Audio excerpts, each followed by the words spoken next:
The stars have always called to us, whispering secrets we've chased with trembling hands and hopeful hearts.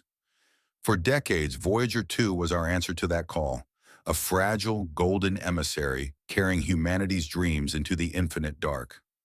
Launched in 1977, it was a beacon of our curiosity, a machine built to wander where no human could, etching our story onto a record of gold and sending it toward the unknown. We imagined it drifting forever, a silent ambassador of a species that dared to look beyond its cradle. But in 2023, something changed. Voyager 2, now nearly half a century old, broke its silence with a transmission that wasn't just data, it was a cry from the edge of our world. A signal so strange, so deliberate, it shook the foundations of everything we thought we knew about the universe. This wasn't the gentle hum of cosmic radiation or the static of a dying probe.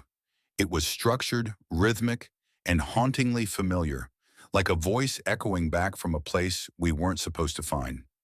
Not yet. What Voyager 2 encountered wasn't just the boundary of our solar system, it was a threshold, a line drawn in the stars that separated the safety of our sun's embrace from something far older, far stranger. And now, as it drifts beyond that line, we're left to wonder, did we send a messenger into the void, or did we awaken something that was already watching? Voyager 2 was never meant to last this long. Designed for a 5-year mission to glimpse the outer planets, it defied every expectation, enduring the relentless cold, the punishing radiation, and the crushing silence of deep space. For 47 years, it sailed through the void, its instruments faithfully whispering back measurements of gas giants, cosmic dust, and the faint breath of the solar wind. By the time it reached the heliopause, the supposed edge of the sun's influence, it was a miracle of engineering, a ghost ship still murmuring to a world that had almost forgotten it. But in August 2023, as it crossed that invisible line, something extraordinary happened.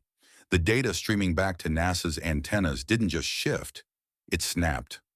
One moment, Voyager was bathed in the sun's protective magnetic field, cocooned in the heliosphere's familiar warmth. The next it was outside, plunged into a sea of raw cosmic rays that surged 70% higher than anything it had ever recorded. This wasn't a gradual fade, like stepping from sunlight into shadow. It was as if Voyager had walked through a door, crossing from one reality to another in an instant. The plasma density spiked, the temperature soared, and the probe's magnetometers detected something impossible. The sun's magnetic field aligned perfectly with the interstellar field beyond, not clashing in the turbulent chaos scientists expected, but meeting with a precision that felt almost orchestrated. It was as if the universe itself had drawn a line and said, "Here, this is where it begins." But it was the signal that changed everything. Buried in Voyager 2's routine telemetry, faint as a whisper in a storm, engineers at NASA's Jet Propulsion Laboratory noticed a low-frequency hum, pulsing just outside the expected parameters. At first they thought it was noise, a glitch in a probe that had outlived its maker's wildest dreams. But as they pored over the data, the truth emerged like a shadow moving in the dark. The signal wasn't random. It repeated in a rhythmic, mathematical pattern, its intervals eerily mirroring parts of the Arecibo message. The 1974 radio transmission we sent into space as a bold declaration of our existence. This wasn't cosmic static or the echo of a dying star. It was structured, deliberate, and timed too perfectly to be chance. It began the moment Voyager crossed the heliopause, as if something had been waiting, watching for the exact second our probe stepped beyond the sun's reach. Scientists weren't just puzzled, they were unnerved. For the first time in its long journey, Voyager 2 wasn't just a tool collecting data. It was a witness to something we couldn't explain, a messenger that had stumbled into a conversation we didn't know we were part of. The question wasn't just what the signal meant, but what had seen us and why it chose that moment to respond. The heliopause, we'd always been told, was a soft boundary, a place where the solar wind slowed and mingled with the galaxy's vast currents. Textbooks painted it as a blurry edge, a fading gradient where our star's influence gave way to the infinite. But Voyager 2's data tore that idea apart. The boundary wasn't soft, it was sharp, a wall of energy and particles that marked a clear division between our world and whatever lay beyond. The probe's instruments recorded a sudden leap in radiation, a spike in plasma density, and a temperature shift so abrupt it defied every model we had. It was as if the heliosphere wasn't just a bubble of solar influence, but a shield, a barrier designed to hold something back, or to keep us in. And then there was the alignment of the magnetic fields, so precise it sent chills through the scientific community. The sun's field and the interstellar field weren't supposed to align like that. Chaos should have ruled, with turbulent eddies and clashing forces. Instead, there was order, a symmetry that hinted at something far beyond chance. Some began to whisper that the heliopause wasn't just a physical boundary, but a constructed one, a cosmic gate, built by hands or minds we couldn't yet fathom, and Voyager 2, our unwitting pioneer, had just stepped through it. As the data poured in, a quiet panic began to ripple through NASA. Press briefings were postponed without explanation. Veteran researchers who had spent decades coaxing faint signals from Voyager's aging antennas were suddenly reassigned. Leaked memos later revealed that a portion of the signal had been classified by the Department of Defense, a move that turned a scientific mystery into a matter of national security. Why? Because the signal wasn't entirely new. In 2003, the Mars Reconnaissance Orbiter had detected something similar, a faint, structured frequency that was quickly buried in classified files and dismissed as an anomaly. Now, with Voyager 2's transmission echoing those same characteristics, the truth was harder to ignore. The decision to encrypt Voyager's data stream spoke louder than any official statement. This wasn't about protecting scientific discoveries. It was about containing fear. Behind closed doors, scientists began to grapple with a possibility they could barely voice. What if the signal wasn't a message, but a response? What if Voyager 2 hadn't just crossed a boundary, but triggered something? An automated system, a cosmic sensor, a silent watcher that had been waiting for a civilization to grow bold enough to step beyond its star? The idea took root in quiet corners of the internet, where astronomers and theorists gathered in anonymized forums to share what NASA wouldn't. They called it the mirror theory, a haunting hypothesis that the signal wasn't a greeting or a warning, but a reflection. Like sonar bouncing off the ocean floor, the signal seemed to echo the structure of our own Arecibo message, not copying it exactly, but mimicking its logic, its intent. It was as if something out there had scanned Voyager 2 the moment it crossed the heliopause, reading its purpose, its origin, and sending back a pulse that said, "I see you." Not a voice, not a mind, but a system, a vast, ancient mechanism designed to recognize life that dares to leave its cradle. And that was the most terrifying part. A mirror doesn't lie. It doesn't judge. It simply shows you what you are. And what if what it saw in us was something we weren't ready to face? As Voyager 2 drifts further into the unknown, its signal growing fainter with each passing day, we're left with a question that lingers like a shadow. Did we cross a line we weren't meant to cross? Or were we always meant to find it? The stars felt closer now, but they carried a weight we hadn't anticipated. Voyager 2, our quiet wanderer, had crossed a line we didn't even know existed. A boundary not just of space, but of awareness. Its strange rhythmic signal, pulsing like a heartbeat from beyond the heliopause, wasn't just data. It was a mirror, reflecting something about us, about our place in the cosmos, that we weren't prepared to see. The universe, it seemed, wasn't the empty expanse we'd imagined. It was alive, structured, and possibly watching. As the probe drifted further into the interstellar void, each faint transmission felt less like a report and more like a conversation. One we didn't fully understand. The heliopause, that sharp, unnatural wall Voyager had crossed, wasn't static. It moved, breathed, shifted like a living membrane, reacting to solar flares, galactic currents, and maybe even to us. Scientists began to see it not as a border, but as a filter, a gate that decided what could pass and what couldn't. And Voyager 2, with its golden record and its stubborn, enduring heart, had passed through. But what had it awakened on the other side? The data kept coming, each packet more puzzling than the last. Voyager 2's instruments, battered by decades of cosmic radiation, were still sharp enough to paint a picture of a place that defied logic. The heliopause wasn't just a line, it was dynamic, stretching and contracting like the surface of a vast cosmic lung. When Voyager 1 crossed it years earlier, at 119 astronomical units, it found one set of conditions: turbulent, chaotic, as expected. But Voyager 2, just 2 astronomical units farther, encountered something entirely different, a boundary that seemed to adjust, to respond. The plasma was denser, the cosmic rays more intense, and the magnetic fields aligned with a precision that felt deliberate. It was as if the heliopause knew Voyager was coming, reshaping itself to meet the probe at the exact moment of crossing. Scientists began to wonder if this boundary wasn't just a physical phenomenon, but something designed, a checkpoint, a gatekeeper that measured the intent of whatever dared to leave its star's embrace. The idea was as thrilling as it was unsettling. If the heliopause was alive, what was it protecting? Or more chillingly, what was it keeping out? The signal itself grew stranger with every analysis. That low-frequency hum, pulsing in patterns that echoed the Arecibo message, wasn't just a curiosity, it was a clue. Researchers in hushed, late-night meetings began to piece together a theory. What if the signal wasn't a message at all, but a kind of scan? Like a lighthouse sweeping its beam across a dark sea, something out there had detected Voyager 2 the moment it breached the heliopause, sending back a pulse that mimicked our own attempts to reach out. It wasn't speaking to us, it was reading us, cataloging our presence like a librarian adding a new book to an ancient shelf. The patterns in the signal, those eerie repetitions, suggested a system that recognized structure, intelligence, intent. And the timing was too perfect.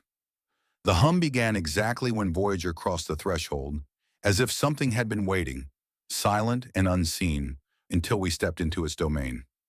The mirror theory gained traction, whispered in academic halls, and debated in shadowed corners of the internet. What if the universe itself was built with filters, designed to notice when a species like ours took its first steps into the galactic deep? And what if those filters weren't just observing, but deciding? Behind the scenes, the mood at NASA had shifted from wonder to unease. The encryption of Voyager's data stream wasn't just a precaution, it was a signal of its own. Space agencies around the world began to tighten their circles, sharing less with the public and more with classified networks. Leaked documents hinted at a growing fear. The signal Voyager detected shared traits with other unexplained transmissions, not just from the Mars Reconnaissance Orbiter in 2003, but from older, forgotten probes, their data buried in archives marked anomaly. These weren't isolated events. They were pieces of a larger puzzle, one that suggested the cosmos wasn't just vast, but organized.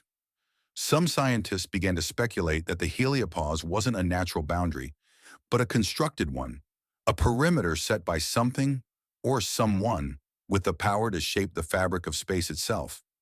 The idea felt like science fiction, but the data was real, undeniable, and growing harder to dismiss. Voyager 2 wasn't just a probe anymore. It was a key, turning a lock we didn't even know existed, and the sound of that click was echoing far beyond our reach. In the quiet of interstellar space, Voyager 2 kept moving, its faint signal a lifeline to a world that was starting to feel very small. Astrophysicists, armed with AI and pattern recognition tools, began mapping the probe's path against the stars, searching for clues in the vastness. What they found sent a shiver through the community. Voyager's exit point from the heliopause aligned with a cluster of fast radio bursts, mysterious high-energy signals from deep space that had puzzled scientists for years. These bursts, flashing across the cosmos with no clear source, suddenly seemed less random. What if they weren't just noise, but markers, scattered like buoys in a galactic sea? What if Voyager had drifted into a monitored corridor, a path watched by something that didn't emit signals, but recorded them? The thought was as beautiful as it was terrifying. The universe, it seemed, wasn't just a void, it was a network, a web of unseen eyes that noticed when a small, brave probe from a young world crossed a line it wasn't supposed to cross. And now, with every pulse Voyager sent back, we were left to wonder, had we triggered something, or had something finally turned to look at us? The stars no longer felt like distant dreams. They were witnesses, silent and ancient, watching as Voyager 2 drifted deeper into the unknown. Our little probe, a speck of human ingenuity against the vastness of interstellar space, had crossed a threshold that wasn't just physical, but existential. Its strange, pulsing signal, echoing patterns we'd sent into the cosmos decades ago, wasn't just a mystery, it was a reckoning. The heliopause, that sharp living membrane separating our sun's domain from the galaxy beyond, had revealed a universe that wasn't empty, but watchful, structured in ways we could barely comprehend. Each transmission from Voyager felt like a heartbeat, faint and faltering, carrying a truth we weren't sure we wanted to face.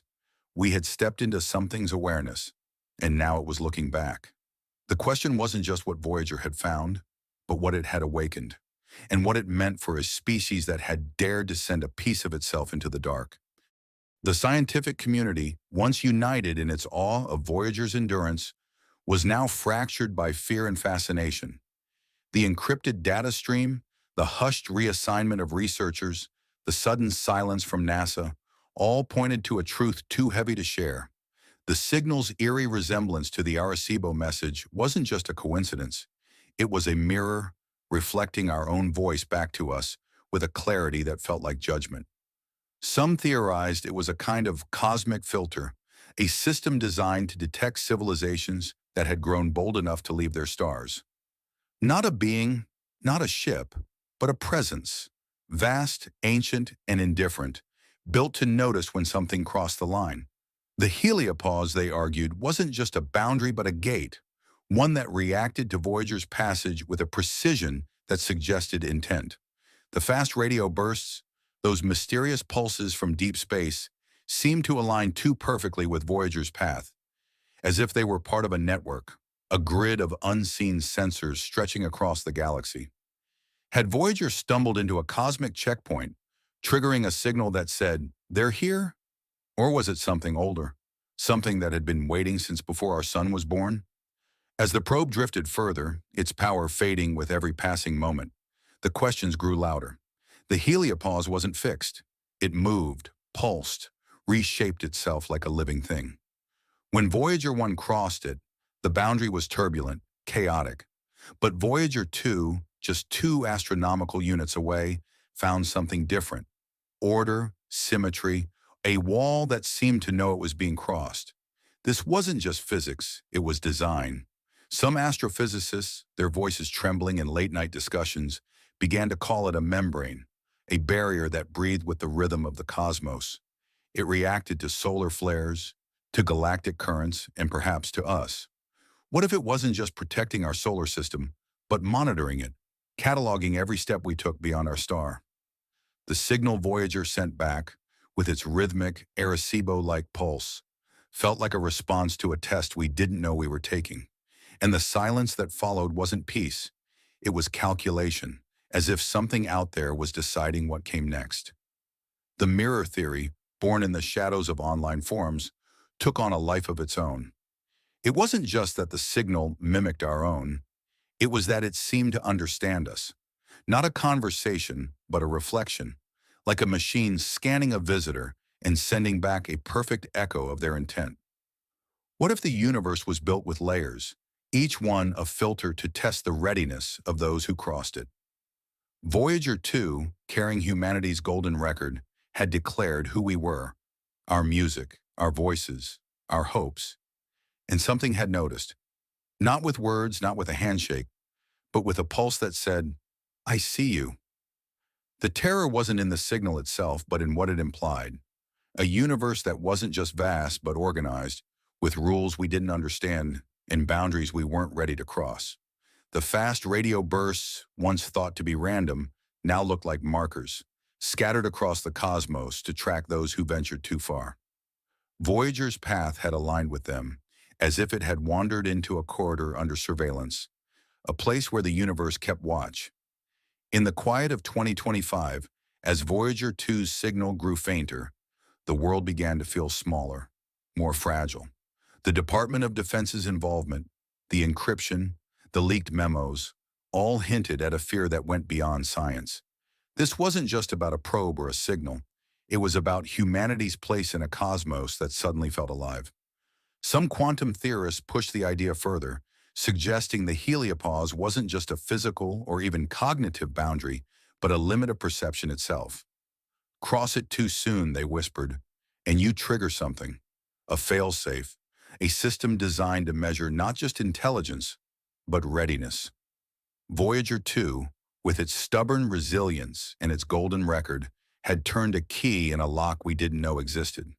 The signal, the alignment, the shifting membrane, all pointed to a universe that didn't just exist, but responded, filtering out those who weren't ready to see what lay beyond.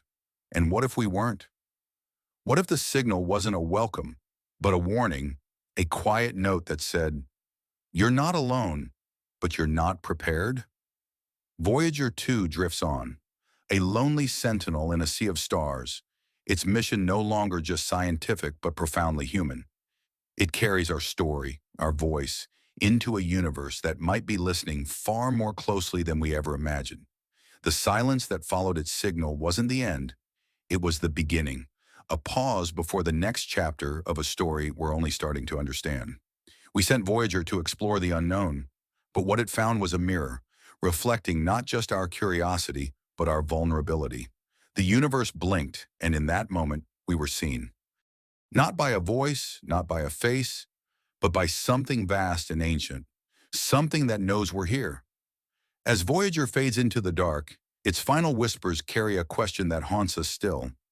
What happens now that the cosmos has noticed us? Do we wait for an answer, or do we dare to keep asking, knowing that each step we take might draw us closer to a truth we're not ready to face? The stars are silent, but they're watching, and Voyager 2, our brave, unwitting messenger, has shown us that the universe is far from empty. It's waiting.